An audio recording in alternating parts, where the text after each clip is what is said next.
આ અવડા લાંબા હરિયા છે ને આપણે આ જાર વાઢવાની છે.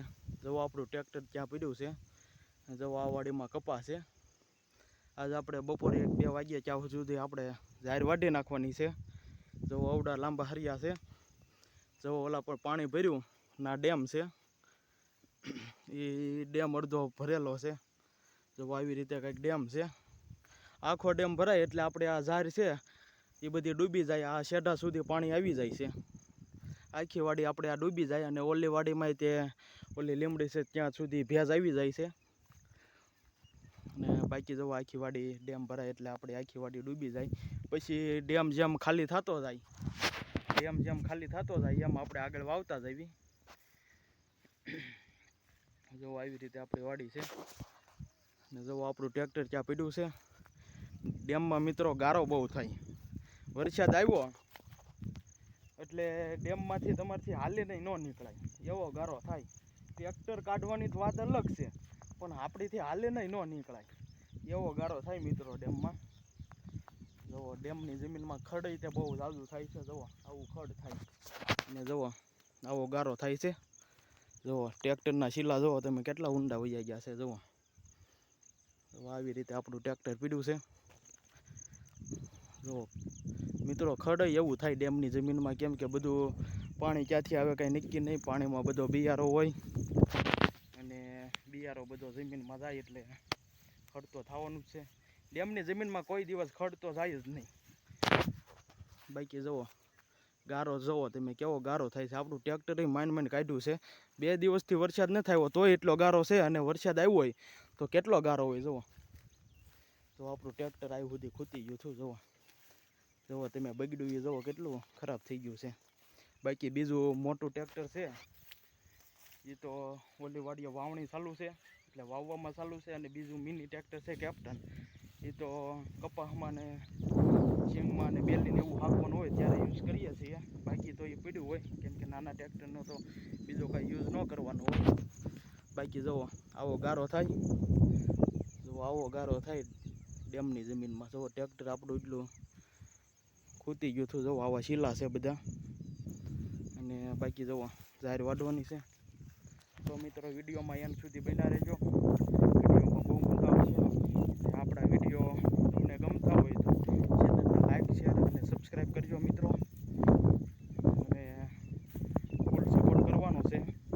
બાકી આપણી યુટ્યુબ ફેમિલી 7,700+ થઈ ગઈ છે. એટલે આવો ને આવો સપોર્ટ કરતા રહેજો એટલે આપણે ફોલોવર્સ મિલિયનમાં પહોંચી જાય. બાકી વિડીયો એન્ડ સુધી જે જોયો એટલે બહુ મજા આવશે. અને વોચ ટાઈમે તે આપણો કમ્પ્લીટ થવામાં થોડી ઘણી વાર છે, પણ તમારો સપોર્ટ હશે એટલે થઈ જાય. પછી જો આપણે આવું કંઈક પાણીનું કેન લાવ્યા છે પાણી પીવા માટે. બાકી જો દાંતડું છે ને આપણે જાર વાઢવાનું ચાલુ કરીએ. તો મિત્રો વિડીયોમાં એન્ડ સુધી બન્યા રહે. જો મિત્રો આપણે જાર વાઢી નાખી છે. 55 પૂળા પૂરેપૂરા કરી નાખ્યા છે. જો આવી રીતે બોગીમાં આપણે જાર ભરી લેવી છે. ને જુઓ આપણા પૂળા વાઢેલા પીડા છે. વરસાદ આવે છે, વાદળા સડી ગયા છે. ને જો આપણે 55 પૂળા વાઢી નાખ્યા છે. અને હવે આપણે બોગીમાં ભરી લેવી. જો વાડી ભીની છે એટલે પગમાં ગારો સોટે છે. અને પૂળા લઈને હાલવામાં થોડીક તકલીફ પડે છે.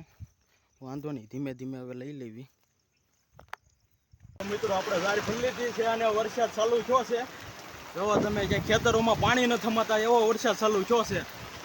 જો આપણે જારે બધી લીધી છે, આખો ભરી લીધી છે. જો મિત્રો વરસાદ પડે એ જોવો તમે 2 દિવસ વાવવા નથી તો એવો વરસાદ પડે છે. ચાલો હવે આપણે જાર ભરી લીધી છે અને આમાંથી ધીમે ધીમે ટ્રેક્ટર બહાર કાઢવાનું છે. તો મિત્રો આપણે ઘરે પહોંચી ગયા છીએ. જો વરસાદ બહુ વરસાદ પડ્યો છે. જોવો ક્યાંય ખેતરોમાં પાણી નથી થમાતા એવો. જુઓ આવો કંઈક વરસાદ પડ્યો છે. જો બધા ખેતરમાં પાણી ભર્યા છે અને આપણી ભેહું બાંધી છે. જો આવો વરસાદ પડ્યો, બધા ખેતરો ભરેલા છે. આવો વરસાદ પડ્યો છે. આજે બહુ વરસાદ પડ્યો. વાવવાનું ચાલુ હતું તો વાવવાનું બંધ કરાવી દીધું, એવો વરસાદ પડ્યો છે. હવે 2 દિવસ સુધી વાડીમાં પગ નહીં મુકાય.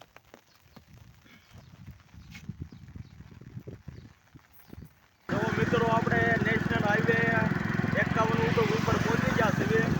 ભાવનગર સોમનાથ હાઈવે ઉપર છીએ આપણે. તો આપણે જવાનું છે રાજસ્થાન, થોડુંક કામ હોવાથી. તો આવો કંઈક વ્યૂ છે. તો મિત્રો ઓલી ગાડી સામે આવે છે ને આવો કંઈક વ્યૂ છે. તો આ પેટ્રોલ પંપ છે CNG.